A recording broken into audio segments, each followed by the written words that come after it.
गर्भ में रखती है, पालती है, पोसती है, बड़ा करती है, पढ़ाती है, लिखाती है, और वही बच्चा बड़ा होकर के माँ बाप को ठोकर मार के घर से बाहर निकाल देता है। जब वो ऐसा औलाद जब करती है तो माँ बाप पर क्या गुजरती है। आत्मदेव आज औलाद के लिए दुखी है। आत्मदेव पर बुढ़ापा आने वाला है, चौथापन आने वाला है। आत्मदेव रोते रोते, गर्मी का समय है, दोपहरी पड़ रही है, धूप पड़ रही है, आत्मदेव अपने प्राण त्यागने के लिए जाते हैं। किसके लिए? औलाद के लिए। आत्मदेव से किसी ने ये और कह दिया कि जिसके घर में संतान नहीं होती उसे मोक्ष नहीं मिलता। अब आत्मदेव और ज्यादा दुखी, चले जा रहे। रास्ते में एक ब्राह्मण जी मिले, संत जी मिले। वो कहते हैं पता नहीं किस रूप में आके नारायण मिल जाएगा, पता नहीं किस रूप में, कब आपको भगवान का दर्शन हो जाए। वो बालक के रूप में भी हो सकता है, किसी संत के रूप में हो सकता है, किसी स्त्री के रूप में हो सकता है।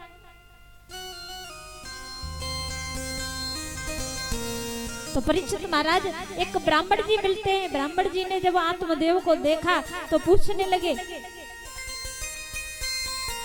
आप इतने दुखी क्यों हो, और इस दोपहरी में, इस धूप में तुम इस जंगल में क्या लेने के लिए आए हो? परीक्षित महाराज,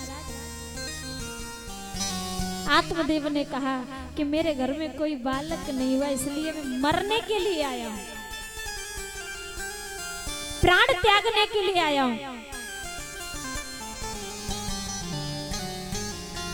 तो ब्राह्मण जी कहने लगे, आत्मदेव ऐसा ना करो, अपनी हस्तरेखा दिखाओ। जब ब्राह्मण जी ने आत्मदेव की हस्तरेखा देखी, यानी हाथों की लकीर देखी परीक्षित महाराज, तो आत्मदेव की हाथों की रेखाओं में संतान का योग जन्म जन्मांतर नहीं था, कई जन्मों तक नहीं था। परीक्षित महाराज, आत्मदेव कहने लगे कि अगर मेरे घर में कोई बालक नहीं हुआ तो मैं अपने प्राणों को त्याग दूंगा, मर जाऊंगा।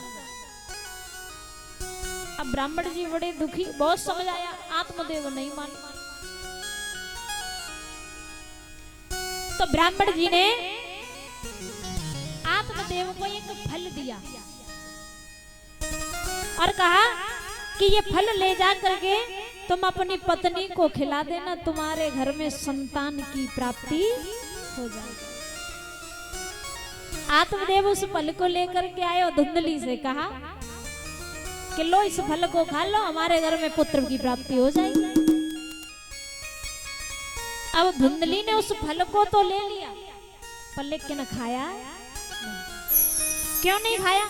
कि अगर मैंने इस फल को खा लिया तो मेरे गर्भ से संतान की प्राप्ति होगी, संतान की प्राप्ति होगी, मेरा सजना सवरना, खेलना कूदना, श्रृंगार सब कुछ छूट जाएगा। परीक्षित महाराज, ये बात तो सत्य है। जब एक माँ बच्चे को जन्म देती है तो उसका सब कुछ बच्चे में लग जाता है, अपना सजना सवरना सब छूट जाता है। धुंधली ऐसा नहीं चाहती थी। धुंधली ने उस फल को लिया पर खाया नहीं। उसी समय अपनी बहन से धुंधली कहती है कि बहन, मेरे पति एक फल लेकर के आए हैं और मेरे पति ने कहा है कि अगर मैंने उस फल को खा लिया तो मेरे गर्भ से बालक की प्राप्ति हो जाएगी, और मैं ऐसा नहीं चाहती। तो धुंधली की बहन ने कहा कि आप चिंता न करो, जितना समय इस फल को लाए हुए हुआ है, उतने ही समय का गर्भ मेरा है, और जो मेरे गर्भ से संतान प्राप्त होगी उसे मैं तुम्हें दे दूंगी, पर उसके बदले में मुझे बहुत सारा धन चाहिए, पैसा चाहिए। परीक्षित महाराज, ये धन ऐसी चीज है, इस धन के पीछे भैया भैया में लड़ाई हो जावे, भाई भाई को मार देवे, और देखा होगा बंटवारा होता है तो हो जाता है ऐसा। इस संपत्ति एक ऐसी चीज है,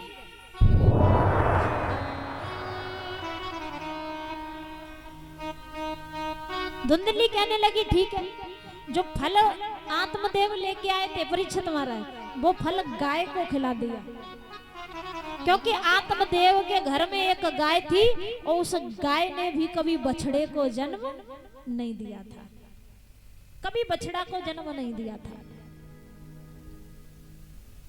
तो परीक्षित महाराज, अब वो गाय भी गर्भवती हो गई,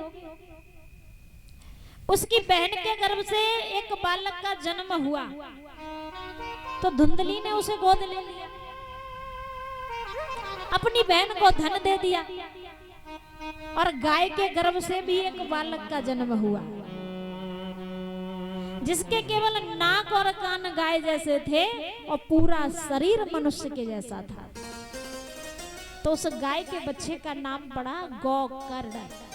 बोलिए गोकर्ण महाराज की। और जो धुंधली ने बच्चे को गोद लिया उसका नाम पड़ा धुंधकारी। अब दोनों बालकों का पालन पोषण एक ही घर में हो रहा है परीक्षित महाराज, पर लेकिन दोनों के आचार विचार अलग अलग है। एक धर्म के रास्ते पे चल रहा है और एक अधर्म के रास्ते पे चल रहा है। तो आइए सभी लोग मीठी मीठी तालियों के साथ में एक भजन बोलें, फिर आगे की